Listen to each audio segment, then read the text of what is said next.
આપ સૌના મંગલમય જીવનની શુભકામના.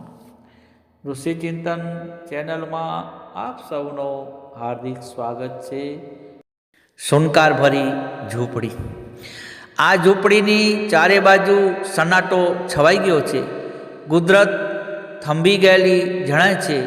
શુનકાર મને ખાવા ધાય છે. દિવસ વીત્યો, રાત આવી, નવા બદલાયેલા વાતાવરણમાં ઊંઘ ના આવી. હિંસક પશુ, ચોર, સાપ, ભૂત વગેરેની નહીં, પણ એકલવાયાથી બીક લાગતી હતી. શરીરને પાછા બદલવા સિવાય કોઈ જ કામ ન હતું. મગજ શૂન્ય હતું. વિચારવાની જૂની વૃત્તિ સળવડી ઉઠી. વિચારવા લાગ્યો કે એકલા પડી જવાથી ડર કેમ લાગે છે. અંદરથી સમાધાન મળ્યું કે મનુષ્ય સૃષ્ટિનું એક અંગ છે. તેનું પોષણ સમષ્ટિ દ્વારા થયેલું છે. પાણી તત્વથી ઓતપ્રોત માછલીનું શરીર જેવી રીતે પાણીમાં જ જીવી શકે છે, તેવી રીતે મનુષ્ય સમષ્ટિનું એક અંગ, સમાજનું એક ઘટક, વ્યાપક ચેતનાનું એક બીજ હોવાથી તેને સમૂહમાં જ જીવવાનો આનંદ આવે છે.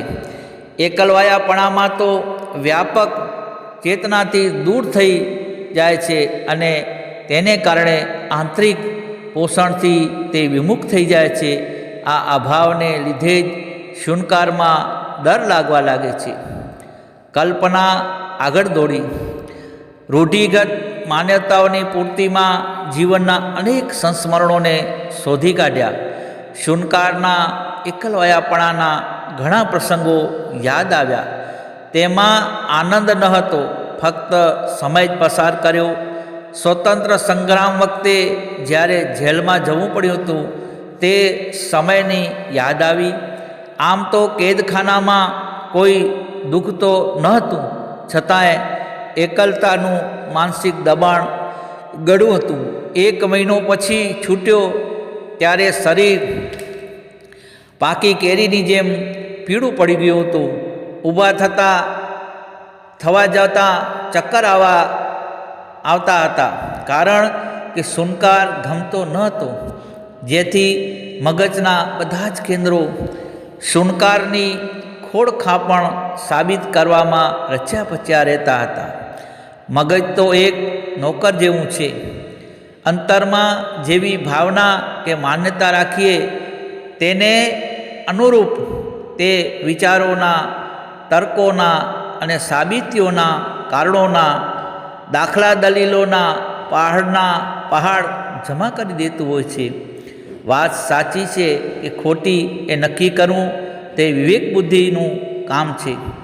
મગજ તો ફક્ત એટલી જ જવાબદારી કે ઈચ્છા જ્યાં જાય ત્યાં તેના સમર્થન માટે, સાબિતી માટે જરૂરી વિચાર સામગ્રી રજૂ કરી દેવી.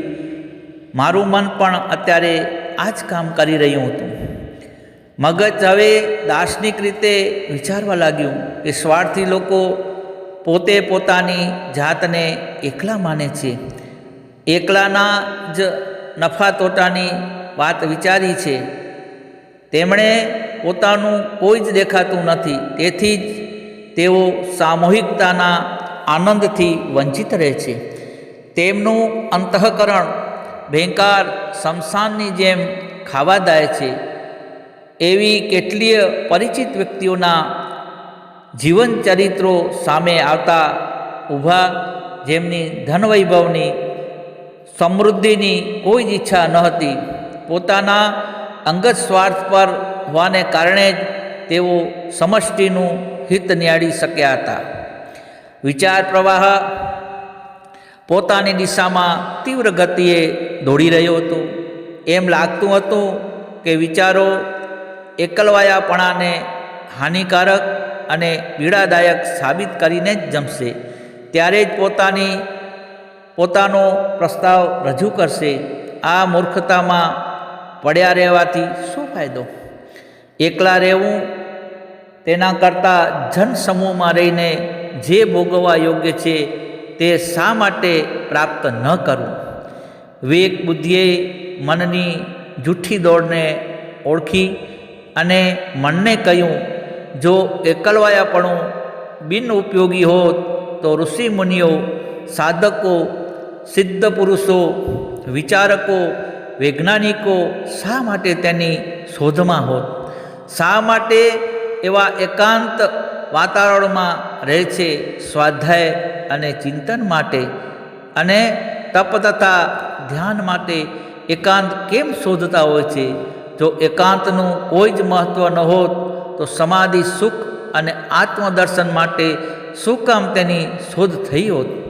દૂરદર્શી મહાપુરુષોનો અમૂલ્ય સમય શા માટે એકાંતમાં વેડફાયો હોત? લગામ ખેંચવાથી જેમ ઘોડો ઊભો રહી જાય તેવી જ રીતે એકલવાયાપણાને દુઃખદાયક સાબિત કરનારો વિચાર પ્રવાહ થમી ગયો. નિષ્ઠાએ કહ્યું કે જે શક્તિ આ માર્ગે ખેંચી લાવી છે તે ખોટું માર્ગદર્શન નહીં આપે. ભાવનાએ કહ્યું કે જીવ એકલો જ આવે છે અને એકલો જ જાય છે, એકલો જ પોતાના શરીરરૂપી ઓરડીમાં બેસી રહે છે. આ નિર્ધારિત એકાંતમાં તેને કંઈ એકલવાયુપણું લાગે છે? સૂર્ય એકલો જ ચાલે છે, ચંદ્રમા એકલો જ ઉગે છે, વાયુ એકલો જ વહે છે, એમાં તેમને કંઈ દુઃખ છે? વિચારો કરવાથી વિચારો ઉડી જાય છે.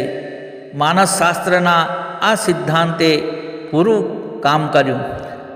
અડધી ઘડી પહેલાં જ જે વિચારો પોતાને પૂર્ણ અનુભવ કહી રહ્યા હતા તે કપાયેલા ઝાડની જેમ ફસડાઈ પડ્યા. વિરોધી વિચારોને તેમને હરાવી દીધા અને આત્મવેતાઓ એ એટલા માટે જ અશુભ વિચારોને શુભ વિચારોથી કાપવાનું મહત્ત્વ દર્શાવ્યું છે. ખરાબમાં ખરાબ પ્રબળ વિચાર હોય પણ ઉત્તમ પ્રતિસ્પર્ધી વિચારથી તેને કાપી શકાય છે. અશુદ્ધ માનવતાઓને શુદ્ધ માનવતાઓને કઈ રીતે બનાવી શકાય છે? અને તે આ સૂની રાતે પાસા બદલતા મેં પ્રત્યક્ષ જોયું. હવે મગજની એકાંતની ઉપયોગિતા, જરૂરિયાત અને મહત્ત્વ પર વિચાર કરવા લાગ્યો. રાત ધીરે ધીરે વીતવા લાગી. ઊંઘ ન આવવાથી ઉઠીને ઝૂંપડી બહાર નીકળ્યો તો જોયું કે ગંગાની ધારા પોતાના પ્રિયતમ સમુદ્રને મળવા માટે વ્યાકુળ પ્રિયસીની જેમ તીવ્ર ગતિએ દોડી રહી હતી. રસ્તામાં પડેલા પથ્થરો તેને માર્ગ અવરોધ પ્રયત્ન કરતા હતા, પણ તેનાથી તે રોકાતી ન હતી.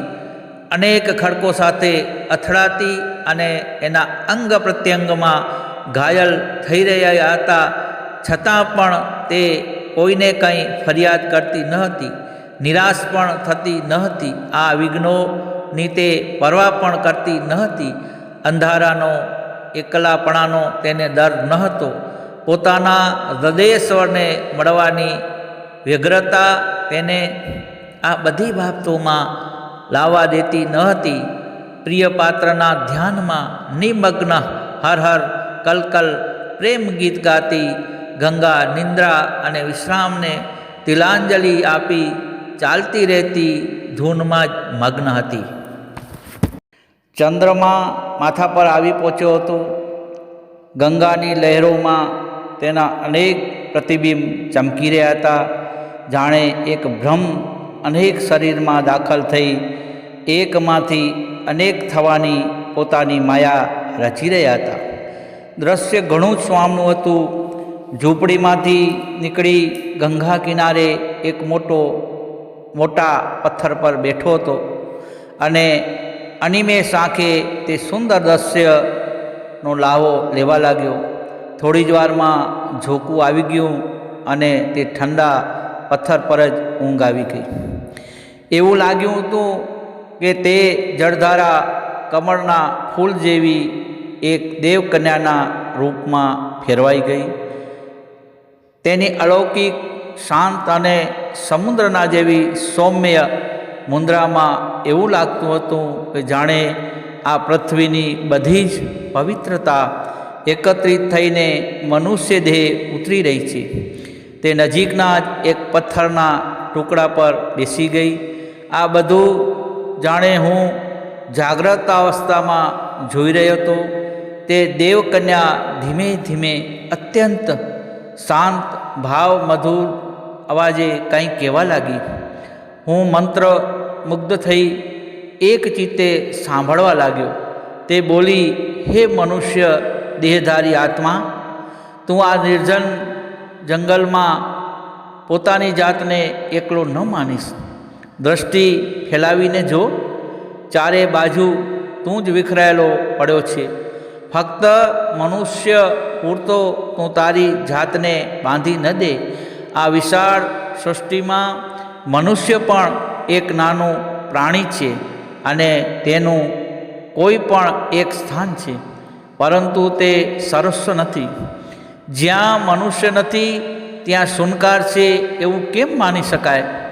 બીજા જળચેતન જીવો પરમાત્માને તારા જેટલા જ વાલા છે. તું શા માટે તેમને તારા ભાઈઓ માનતો નથી? તેમનામાં તારા જ આત્માનું દર્શન કેમ નથી કરતો? તેમને તારા સાથીઓ કેમ નથી માનતો? આ નિર્જન સ્થાનમાં મનુષ્ય તો નથી, પણ ઘણા જીવો મોજૂદ છે. પશુ પક્ષીઓ, જીવજંતુઓ, પતંગિયા, વૃક્ષ, વનસ્પતિ જેવી અનેક યોનિઓ આ ગિરિકંદરાઓમાં નિવાસ કરે છે. બધામાં જીવ છે, આત્મા છે અને ભાવના છે.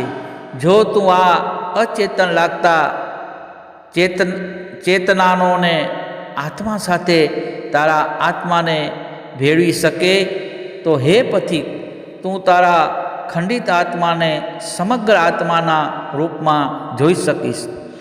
ધરતી પર અવતરેલી તે દિવ્ય સૌંદર્યની અનુભૂતિ મૂર્તિ સમાન દેવકન્યા અવિરત કહી રહી હતી.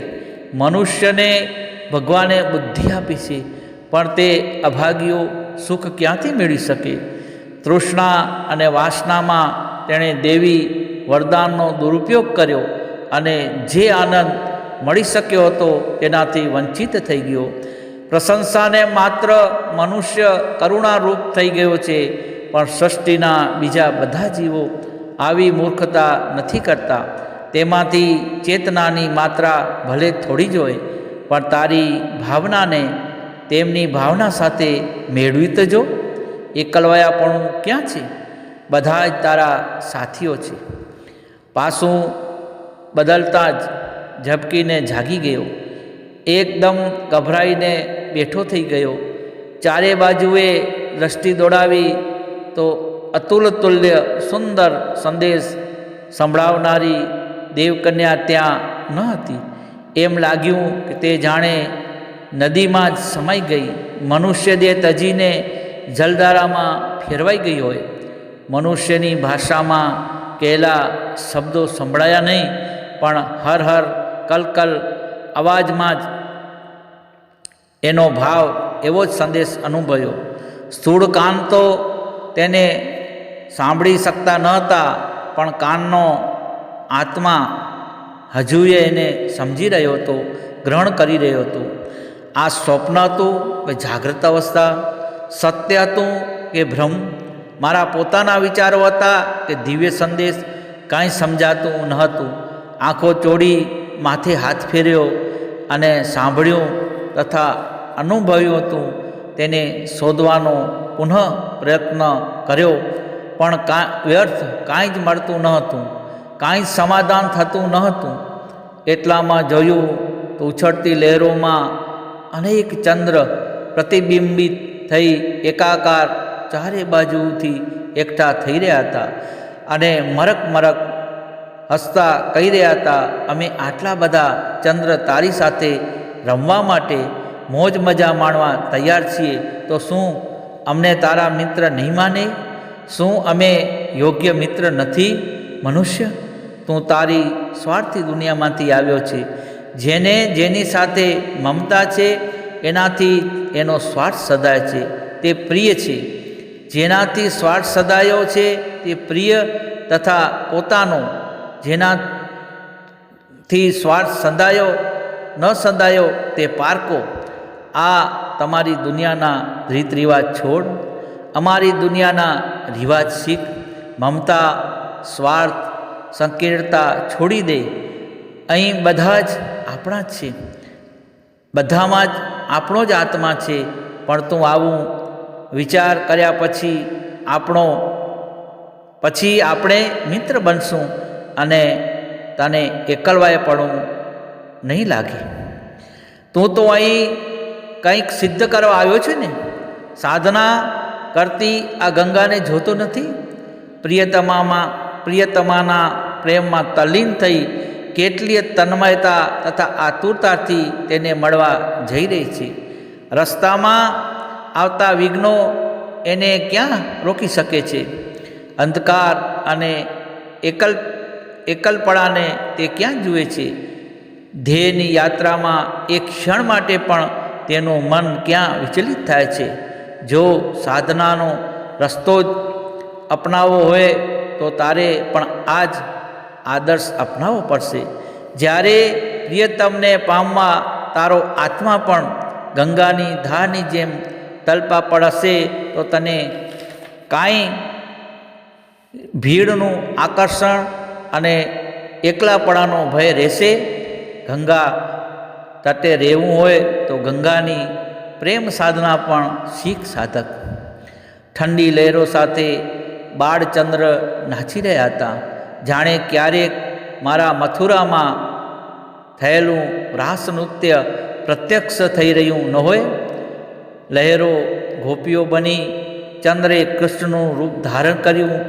એક એક ગોપી સાથે એક એક કૃષ્ણ. એવું અદ્ભુત રાસ નૃત્ય આ આંખો જોઈ રહી છે. મન આનંદ વિભોર થઈ રહ્યું હતું. ઋતુંબરા પ્રજ્ઞા કહી રહેતી, જોજો આ તારા પ્રિયતમની ઝલક જો. દરેક શરીરમાં એક એક આત્મા નાચી રહ્યો છે. એવી રીતે ગંગાની શુભ લહેરો સાથે એક જ ચંદ્રમાના અનેક પ્રતિબિંબ નાચી રહ્યા હતા. આખી રાત પૂરી થઈ ગઈ. ઉષાની લાલીમાં પૂર્વમાંથી પ્રગટ થવા લાગી. જે જોયું તે અદ્ભુત હતું. એકલપણાનો પ્રશ્ન જો હજીએ મનમાં રમતો હતો.